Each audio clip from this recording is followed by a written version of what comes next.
Manny, congratulations. What a thrilling, stunning performance that was. How are you feeling after just blowing the roof off this place? Yeah, buzzing, to be honest. It was a really good performance for myself there. I felt, when I was struggling in certain moments where I wasn't getting in quick enough, I managed to, follow it up with like 180 and then a big finish, or, two good scores and then a finish. I just managed to dig myself out of every hole I put myself in. Ryan, I know he's going to be starting off so well. I don't know the stats, of course.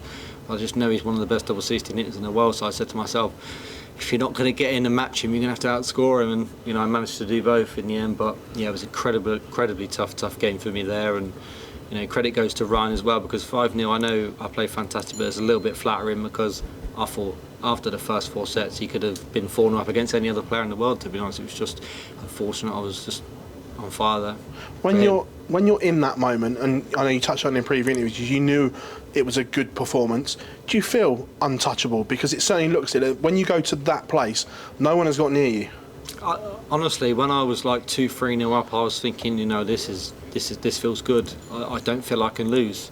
Doesn't mean I couldn't lose. I just felt that way, and you have to be careful not to allow that confidence to overtake, because if you think too far ahead, the game's not won. I was still 2 sets away. I just felt like I was playing so well, and even when I looked up at the stats, when I was like, I just turned to the left and I see I was obviously the last set, and it's 98 average. I think my average was, and I was thinking, if I got in 5 darts here, I could get my first 100 average, and that was just playing through my mind. That's how confident I was through the game. And then when I went out in 5 and I see the stats, I thought I finally achieved something that I think it's quite hard to when I was hitting 100 average in such a long format in a double in. So yeah, it was quite a nice achievement for myself. I know you play this, Dan, but the comparisons between you and Phil, you and Michael, are growing tournament by tournament because what you are doing. Do you see those comparisons because of your performances you're putting in?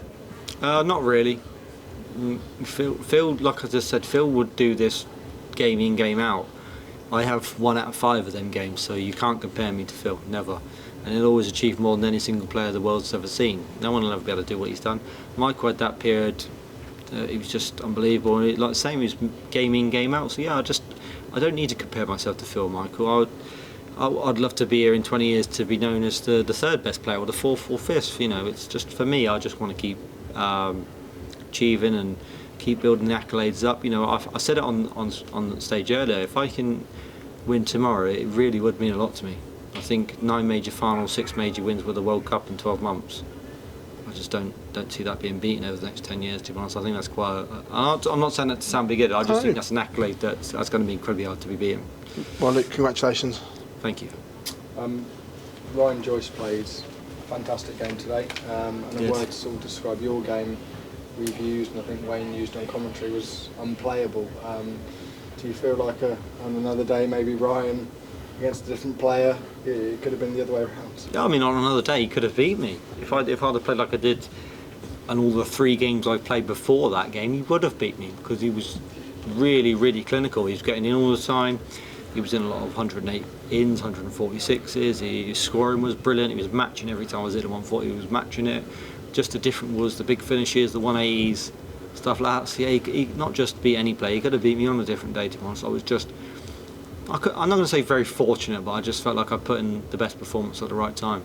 I think a lot of people probably would have discounted me, probably thought I wasn't going to win this tournament. A lot of people thought, Dimitri said yesterday that Mike was the favourite, but the only way I see it is experience can prevail. Honestly, when you're in them big moments for the 12th, 13th time as my major semi-finals, I'm not saying big-headed, it does help you. You experience it so many times, but I think Mike's handling it so well that I don't expect him to falter tomorrow. I think I've got a tough game, and he knows he's got a tough game, and it just adds to excitement. I think everybody really looks forward to tomorrow. I don't think anybody's going to look at it and think, well, I'm definitely going to win.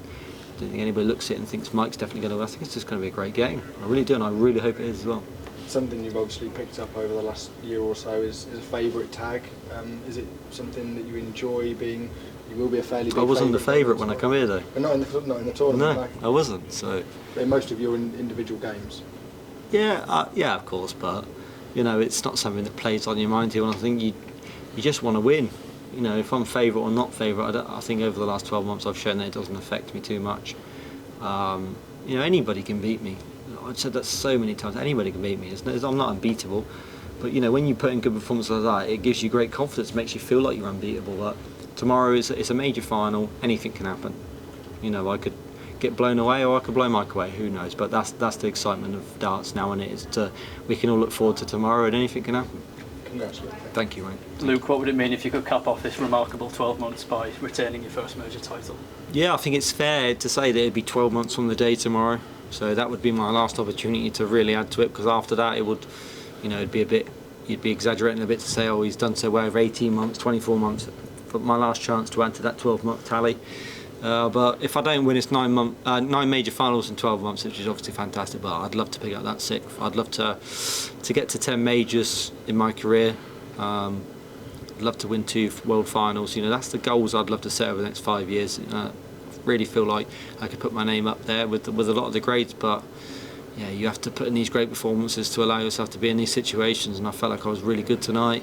If I could bring that tomorrow, then it could be a really, really good game. But Mike's playing good, so yeah, I won't take him for granted, but I know that if I play my best, then I stand a great chance of picking up another major, but nothing's ever given to you. Yeah, yourself and Mike obviously came through the development tour system right up through the pro ranks. What have you made of how Mike's performed this week? And you also mentioned your experience. That's what I was trying to say up on the stage. I kept getting the words wrong, but what I was trying to say is, the UK Open final, it was a development tour final 5, 6, 7 years ago.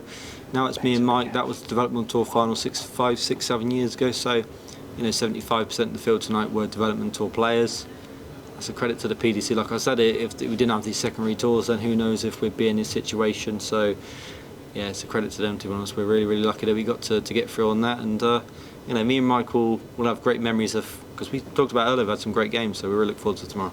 Have we seen you at your absolute peak tonight, or do you feel it could be, honestly, for Mike, another level tomorrow night? I'd love to say no.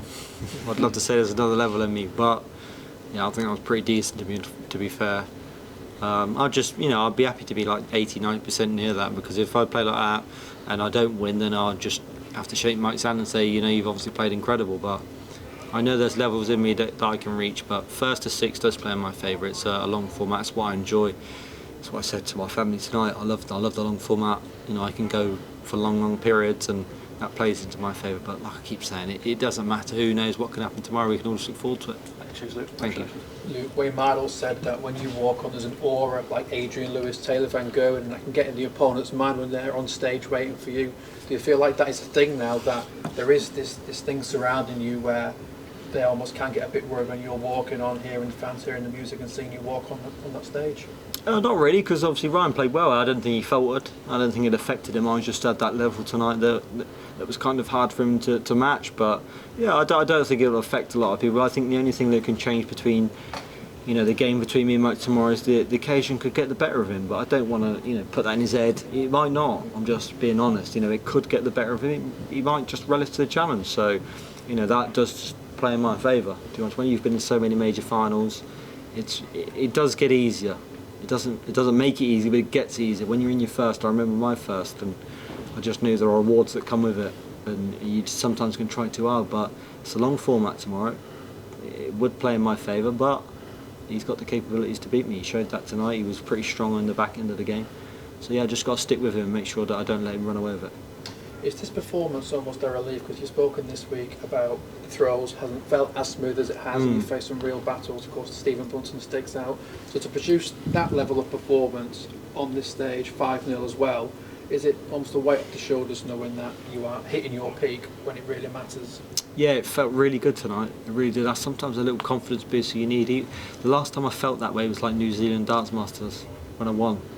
Usually when I feel good, it usually goes well. But yeah, I've not really felt that great. But tonight it felt amazing, and tomorrow it's just going to be great confidence. I'm going to feel good. I know that. It's the same way it was for the World Championships. I felt really good against Scott Williams, and then I managed to feel incredibly good in the World Final and managed to play well. So yeah, this will just only help my confidence for tomorrow. And that I felt really smooth. I remembered what I did tonight. And I'll remember it for tomorrow. Make sure my throw's in a smooth, natural action, because if it's like it was tonight, then it's going to be good. Quite a few players this week have spoken about the importance of family. You've got young children. Do they realise yet just how special you are and what you're doing? Probably not my youngest yet. he only quite knows what the bullseye is at the moment. So if I'm not hitting that, then he ain't got a clue what's going on. But I'm sure he will. He will understand one day. But yeah, I'll let my son be my son. He doesn't have to be involved in darts or think about darts. He does his own thing, and I'm sure one day he'll sort of understand what his dad's achieved and be very proud of him. But you know, for me, it's something that I do this for. It's to do everything for your family. I think not just me, all the players do. We all do it for our families. So that's the main reason why we're always away 24/7. Is you do everything for your family. Luke, huge well done. Thank you. Thank you very much. Cheers. Luke, congrats again. Thank you. Obviously, from a ranking point of view, going into a final, Mike De Decker is quite an unlikely opponent. You probably wouldn't have thought it might have been him at the start of the tournament. Do you prepare any differently for someone who's less experienced? Obviously, he has no experience in televised final. Yeah, I mean, of course. I'll be honest, you just wouldn't expect that you'd be playing him in a final. You know, there's so many great players before that. But if you look at the way he's played, then you told me his stats before. I'd have said, well, I expect him to make the final. You know, I think he's been great. He probably wasn't at his best tonight. You know, I think Dimitri maybe give him too many chances, maybe try too hard. You know, he just wasn't at his best. But you know, if I push him, he might go back to his best. So that's what I got to realise and not take what he played like tonight that he's going to play out tomorrow. If I push him, then he's going to play well. And you know, like you said, the experience sometimes can tell in the end. But we'll, like I said, find out tomorrow. We'll see what happens. It's obviously on a smaller stage, but can you take your experience from the World Final against Little? Obviously, he was a complete unknown, but going into his first ever final, can you take experiences from that day and use it against Mike tomorrow? I don't know. I think when I played Luke in the final in the Worlds, I generally just believed that it was never going to be a poor performance from him.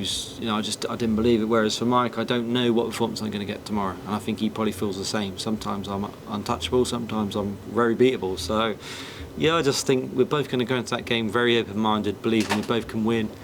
All I can say is a long format can only suit me because of the experience I've got on these long format games. I think in the last 12 months I've probably played about 10, 11 games over incredibly long formats.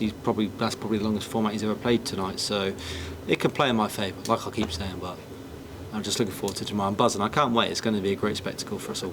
Congratulations again. Thank you. See you tomorrow.